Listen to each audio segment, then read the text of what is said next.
श्रेया और आप देख रहे हैं बिहारी आवाज। बढ़ते हैं खबरों की ओर। आरजेडी के मुस्लिम नेता ने लालू तेजस्वी को दिखाया आईना, मंच पर ही हनुमान चालीसा का पाठ करने लगे। एनडीए के खिलाफ बने इंडी गठबंधन के नेता सनातन धर्म के खिलाफ लगातार बयानबाजी कर रहे हैं। बिहार में लालू तेजस्वी की पार्टी आरजेडी के नेताओं ने इसको लेकर होड़ मच गई है। और आपको बता दें कि लालू तेजस्वी के सह पर आरजेडी के कुछ नेता राज्य के अलग अलग हिस्सों पर घूमकर हिंदू धर्म पर और देवी देवताओं के खिलाफ जहर उगल रहे हैं। लेकिन इसी बीच बेतिया में आरजेडी के एक मुस्लिम नेता लालू तेजस्वी को आईना दिखाए हैं। दरअसल बिहार की सत्ता में आने के बाद से ही आरजेडी के नेता सनातन धर्म, हिंदू देवी देवता और मंदिरों के खिलाफ बयानबाजी कर रहे हैं। कोई रामचरितमानस पर सवाल उठा रहा है तो कोई मंदिर जाने को लेकर गलत रास्ता करार दे रहा है। एक तरफ आरजेडी के नेता लगातार हिंदू धर्म को गलत बयानबाजी दे रहे हैं तो वहीं दूसरी तरफ आरजेडी खुद को भी धर्म का सम्मान करने वाली पार्टी बता रही है। बाबरी आवास में बड़ा सियासी कार्यक्रम, जुटेंगे राज्य भर के तमाम दिग्गज, क्या बनेंगे नए समीकरण। राष्ट्रीय जनता दल के राष्ट्रीय अध्यक्ष लालू प्रसाद एवं पूर्व मुख्यमंत्री राबड़ी देवी के सरकारी आवास पर मकर संक्रांति यानी 14 जनवरी और 15 जनवरी को दही चूड़ा भोज का आयोजन किया जाएगा। इस दही चूड़ा भोज में महागठबंधन सहित सभी दलों के नेता एवं कार्यकर्ता आमंत्रित होंगे। राजद की तरफ से दी गई जानकारी के मुताबिक इस अवसर पर बिहार के उप मुख्यमंत्री तेजस्वी यादव, मंत्री तेज प्रताप यादव एवं सांसद मीसा भारती के साथ साथ राष्ट्रीय जनता दल के सुप्रीमो लालू यादव समेत पार्टी के सभी पदाधिकारी, नेता एवं कार्यकर्ता स्वागत में उपस्थित रहेंगे। अब इम्फाल नहीं, इस जिले से शुरू होगी कांग्रेस की भारत जोड़ो न्याय यात्रा। इस वजह से बदली जगह। लोकसभा चुनावों से ठीक पहले कांग्रेस द्वारा 14 जनवरी से शुरू हो रही भारत जोड़ो न्याय यात्रा का स्थान बदल दिया गया है। अब ये यात्रा मणिपुर की राजधानी इम्फाल पैलेस की ग्राउंड से शुरू नहीं होगी। इसकी वजह राज्य सरकार द्वारा 8 दिनों तक इसकी अनुमति नहीं देना बताया जा रहा है। ऐसे में अब कांग्रेस ने सीमित संख्या में लोगों की उपस्थिति के बीच यात्रा की अनुमति देने के बाद कांग्रेस ने ये कदम उठाया है। वहीं मणिपुर प्रदेश कांग्रेस प्रमुख के मेघचंद्र ने बताया कि पार्टी ने अपना कार्यक्रम स्थल बदलते हुए उसे थौबल जिले के खोंजजोम में तय किया है। जी हां, यह एक निजी स्थल है। उन्होंने यात्रा की अनुमति देने में एन बीरेन सिंह सरकार की प्रतिक्रिया को बहुत दुर्भाग्यपूर्ण बताया और कहा कि कांग्रेस पार्टी मणिपुर से अपनी भारत जोड़ो न्याय यात्रा शुरू करने के लिए प्रतिबद्ध है। इंडी गठबंधन का सीट बंटवारा, इन 5 राज्यों में चेहरे के बदले सीट का फॉर्मूला क्यों चाह रही है कांग्रेस। लोकसभा चुनाव की घोषणा से पहले इंडी गठबंधन के 28 दलों के बीच सीट बंटवारे को लेकर माथापच्ची जारी है। गठबंधन में सीट बंटवारे के केंद्र में कांग्रेस है और पार्टी ने इस मसले को सुलझाने के लिए अशोक गहलोत, मुकुल वासनिक समेत 5 बड़े नेताओं को नियुक्त किया है। कांग्रेस सूत्रों के मुताबिक उत्तर प्रदेश, बिहार, बंगाल, महाराष्ट्र और तमिलनाडु में पार्टी चेहरे को आगे कर सहयोगी दलों से सीट मांग रही है। इसकी 2 मुख्य वजह बताई जा रही है। पहला, इन राज्यों में पार्टी का संगठन काफी कमजोर है। बंगाल और बिहार में तो कई जिलों में पार्टी के पास संगठन ही नहीं है। बंगाल में 2 साल से पार्टी नया अध्यक्ष नहीं नियुक्त कर पा रही है। और दूसरा, बड़े चेहरे को आगे कर कांग्रेस इंडी गठबंधन में ज्यादा से ज्यादा सीटें हथियाना चाह रही है, जिससे उसका 300 सीटों पर लड़ने की रणनीति आसानी से सफल हो सके। जानकारों का कहना है कि कांग्रेस को फेस फॉर्मूले से सीट समझौते के दौरान 5 राज्यों में कम से कम 20 सीटें का फायदा होगा। दिल्ली, नोएडा समेत पूरे एनसीआर में भूकंप के जोरदार झटके, घर से बाहर निकले लोग। दिल्ली समेत पूरे एनसीआर में भूकंप के जोरदार झटके महसूस किए गए हैं। दिल्ली के अलावा नोएडा, गाजियाबाद, फरीदाबाद और गुरुग्राम में भी लोगों ने धरती को हिलते हुए महसूस किया और डर कर घर से बाहर निकल गए। ऊंची इमारतों में रहने वाले लोगों ने भूकंप को अधिक तीव्रता से महसूस किया। दोपहर के समय होने की वजह से अधिकतर लोग दफ्तरों या घर से बाहर थे। भूकंप का केंद्र अफगानिस्तान के फैजाबाद में था। 2.50 पर आए भूकंप की तीव्रता रिक्टर स्केल पर 6.2 थी। अफगानिस्तान पर और पाकिस्तान में झटके बहुत तेज थे और नुकसान की भी आशंका जताई जा रही है। अफगानिस्तान के हिंदकुश क्षेत्र में आए भूकंप की वजह से दिल्ली एनसीआर में तेज झटके महसूस किए गए। दिल्ली के अलावा हरियाणा, पंजाब, जम्मू कश्मीर, हिमाचल प्रदेश जैसे राज्यों में भी धरती हिली। फिलहाल भारत में कहीं से किसी तरह के नुकसान की सूचना नहीं है। अचानक स्कूल में 1 दर्जन बच्चे हुए बेहोश, एम्बुलेंस से पहुंचाया गया अस्पताल। बिहार में बच्चों को पढ़ाई के साथ उनके बेहतर स्वास्थ्य को लेकर राज्य सरकार काफी तत्पर नजर आती है। इसको लेकर तरह तरह के योजनाएं भी चलाई जाती है, लेकिन जब बारी ऐसी योजनाओं की जमीनी हकीकत की आती है तो यह अपने आप में एक अलग कहानी बयां करती है। इसी कड़ी में अब एक ताजा मामला मोतिहारी से निकलकर सामने आ रहा है, जहां आयरन की गोली खाते ही एक स्कूल के 1 दर्जन बच्चे बुरी तरीके से बीमार हो गए, जिसके बाद उन्हें अस्पताल में इलाज के लिए एडमिट करवाया गया है। अच्छी ठंड के इंतजार में बिहार के किसान इन फसलों को पहुंचा फायदा। राज्य में ठंड का मौसम अपने अंतिम पड़ाव की ओर है।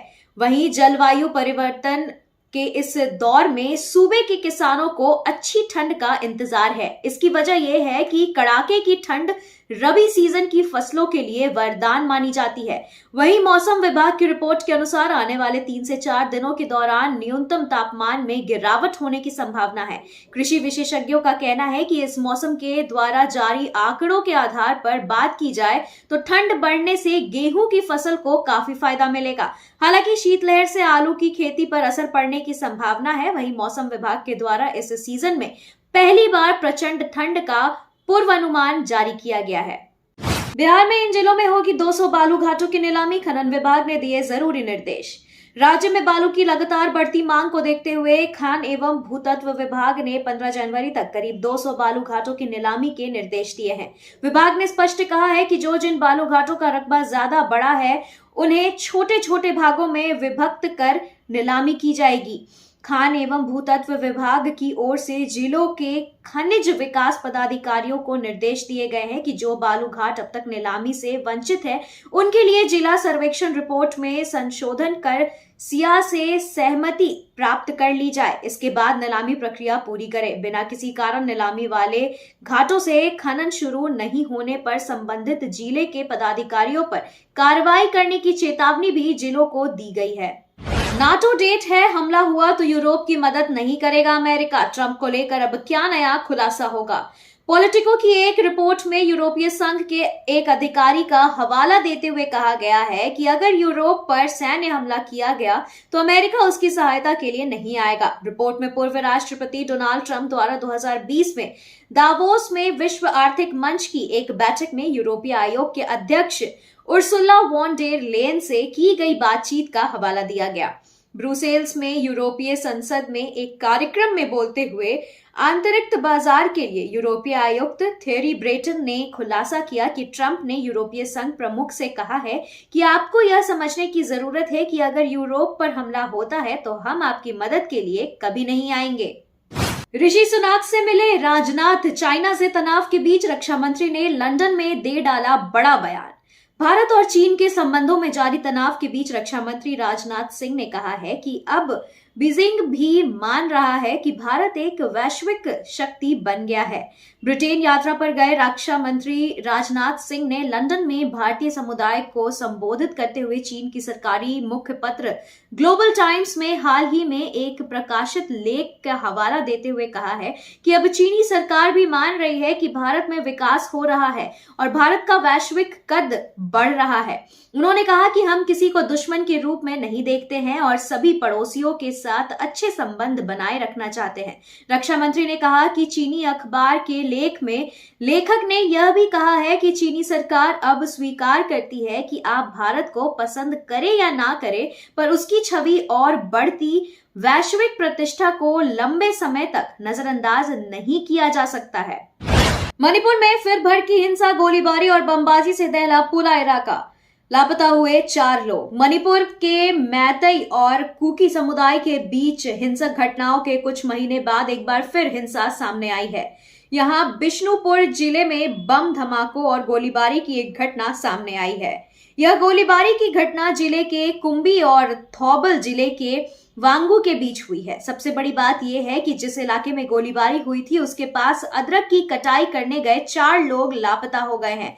मीडिया रिपोर्ट्स के अनुसार इस गोलीबारी से पहले 6 राउंड मोटर फायरिंग हुई है और इलाके में सुरक्षा बलों को तैनात किया गया है। चप्पे चप्पे पर कड़ी निगरानी की जा रही है। बिष्णुपुर जिले में बुधवार को गोलीबारी और बम धमाकों की घटना सामने आई है। इस घटना में 4 लोग के लापता होने की खबर है। घटना के बाद कुंभी पुलिस स्टेशन में इनकी गुमशुदगी की रिपोर्ट दर्ज कराई गई है।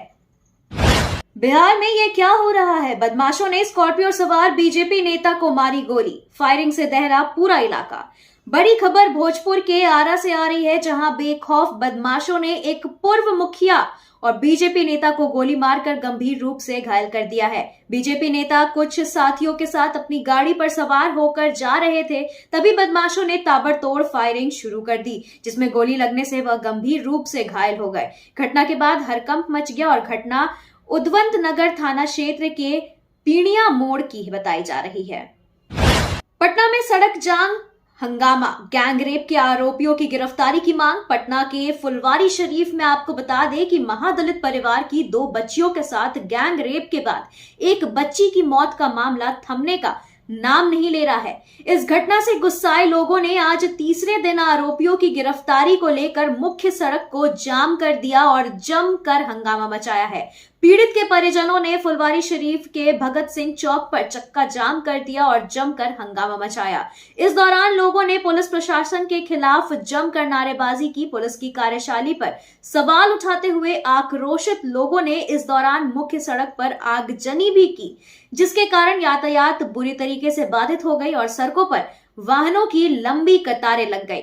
सड़क जाम और हंगामे की सूचना मिलते ही मौके पर पहुंची पुलिस और मामले को शांत कराने में जुट गई।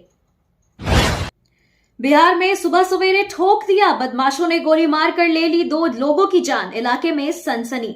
बिहार में बेखौफ अपराधी एक के बाद एक लोगों को अपनी गोली का शिकार बना रहे हैं। ताजा मामला सिवान से सामने आया है, जहां गुरुवार की सुबह अपराधियों ने 2 लोगों की गोली मारकर हत्या कर दी। डबल मर्डर की इस वारदात से इलाके में सनसनी फैल गई है। घटना सराय ओपी क्षेत्र के महापुर दलित टोला की है। मृतकों की पहचान महापुर दलित टोला निवासी धर्मेंद्र डोम और नगर थाना क्षेत्र के तेलहट्टा निवासी कालीचरण के रूप में हुई है। बताया जा रहा है कि दोनों आपराधिक प्रवृत्ति के थे और दोनों के खिलाफ विभिन्न थानों में कई मामले दर्ज थे। सुबह करीब 10 बजे दोनों की गोली मारकर हत्या कर दी गई। आपसी विवाद को लेकर वारदात को अंजाम देने की बात कही जा रही है। हाजीपुर में बाइक सवार की गोली मारकर हत्या, बेखौफ बदमाशों ने सिर में मारी 4 गोली। बिहार में अपराधी बेलगाम हो गए हैं, एक के बाद एक अपराध की वारदात को अंजाम दे रहे हैं। इस बार अपराधियों ने वैशाली में अपनी उपस्थिति दर्ज कराई है, जहां नगर थाना क्षेत्र के मुक्ति मोहल्ले में एक बाइक सवार युवक के सिर में 4 गोली मारकर अपराधियों ने उसे मौत के घाट उतार दिया। बाइक सवार की गोली मारकर हत्या किए जाने से इलाके में हड़कंप मच गया। लोगों ने इसकी सूचना पुलिस को दी। सूचना मिलते ही मौके पर पहुंची पुलिस, नगर थाना पुलिस ने शव को अपने कब्जे में ले लिया है और उसे पोस्टमार्टम के लिए सदर अस्पताल भेजा है। अमन सहरावत ने जगरेब ओपन में जीता स्वर्ण पदक, चाइना के पहलवान को किया चित।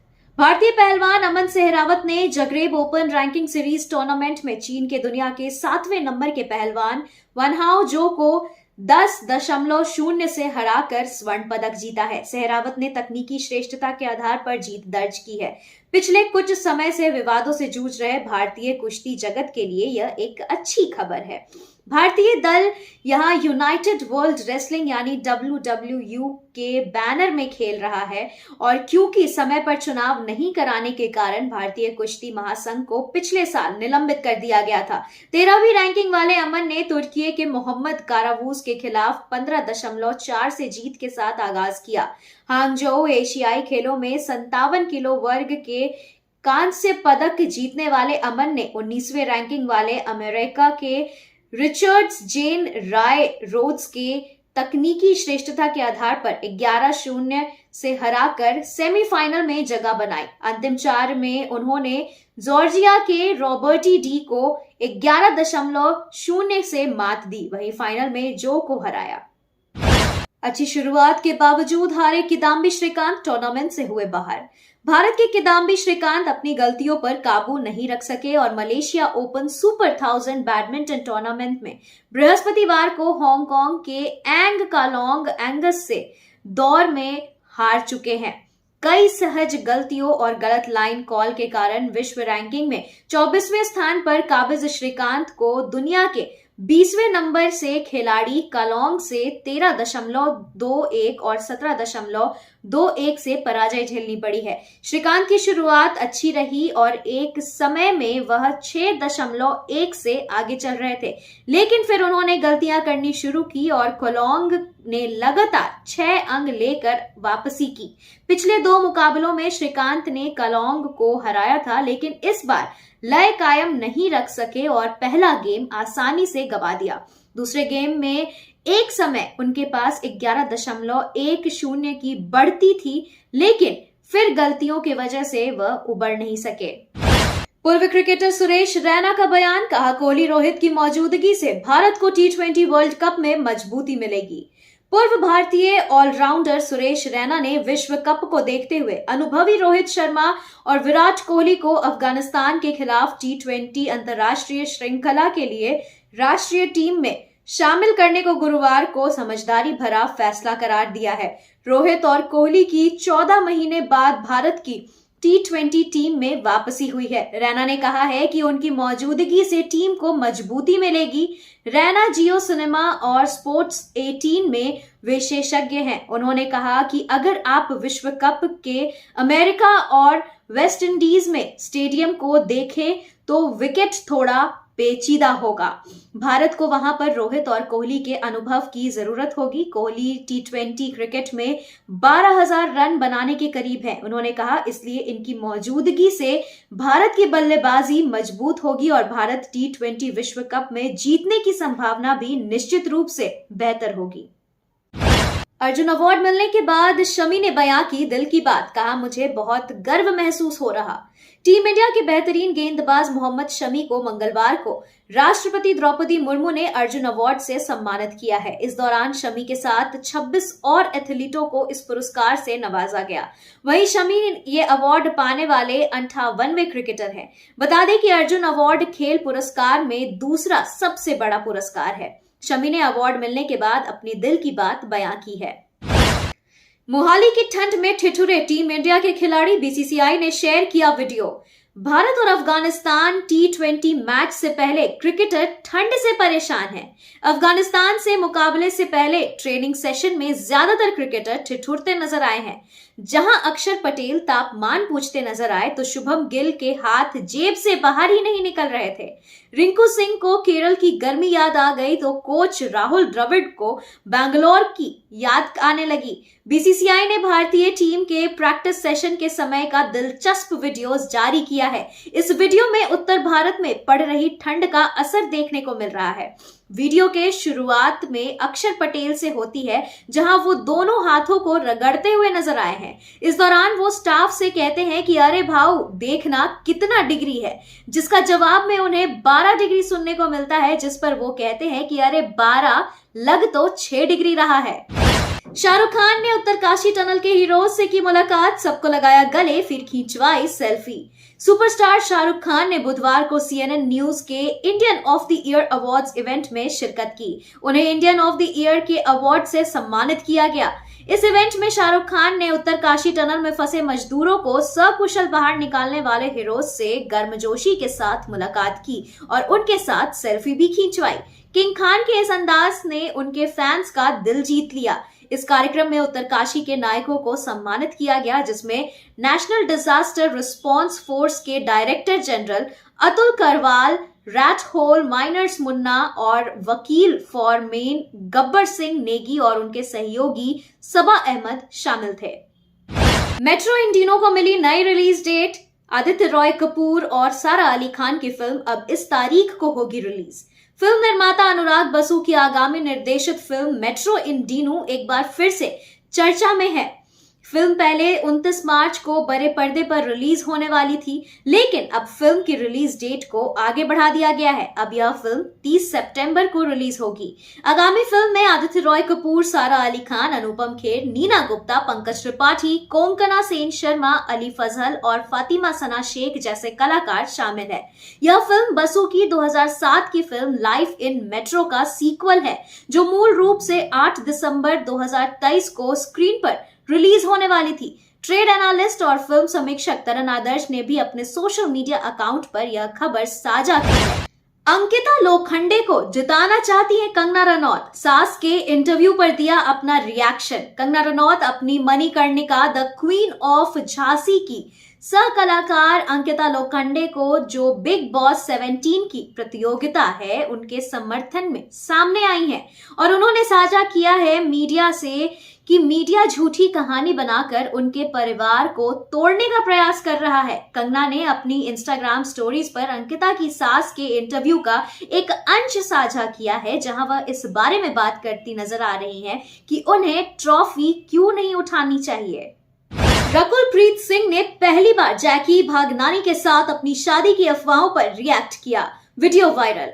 ऐसा लग रहा है कि एक और बॉलीवुड जोड़ी की शादी की शहनाई बज रही है। चर्चा है कि रकुलप्रीत सिंह और जैकी भागनानी इस फरवरी में शादी करने की योजना बना रहे हैं।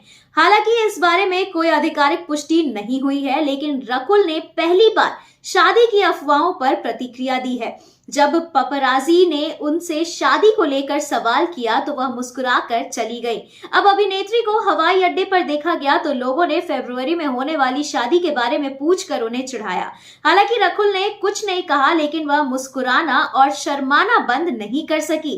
दरअसल अपने टिकट दिखाते समय वह एक बार फिर पीछे मुड़ी और उन्हें देखकर मुस्कुराई और अफवाहों को स्वीकार करते हुए नजर आई। अमृतसर के स्वर्ण मंदिर पहुंचे विजय वर्मा, तस्वीरें देखकर खुद को कमेंट करने से रोक नहीं पाई तमन्ना भाटिया। अभिनेता विजय वर्मा, जिन्होंने पंजाब के अमृतसर में अपने अगले प्रोजेक्ट ऊल जलूल इश्क की शूटिंग शुरू कर दी है, उन्होंने आशीर्वाद लेने के लिए स्वर्ण मंदिर का दौरा किया और उनकी प्रेमिका तमन्ना भाटिया ने अपने प्रेमी की तारीफ की। विजय ने ऊल जलूल इश्क की टीम के साथ पवित्र स्थल पर प्रार्थना करते हुए अपनी तस्वीरों की श्रृंखला साझा की है। फिल्म में विजय के साथ फातिमा सना शेख और नसीरुद्दीन शाह भी हैं। इसका लेखन और निर्देशन विभू पुरी ने किया है। इंस्टाग्राम पर अपनी स्वर्ण मंदिर यात्रा की झलकियां साझा करते हुए विजय ने एक नोट लिखा, जिसमें लिखा था, नई शुरुआत के लिए बहुत सारे आशीर्वाद की आवश्यकता होती है। हमारी कहानी हमें अमृतसर से लाई है और हमें राजसी स्वर्ण मंदिर में नतमस्तक होने का अवसर दिया है। 2024 की शुरुआत हमारे लिए एक प्रार्थना, प्यार और कविता ऊल जलूल इश्क।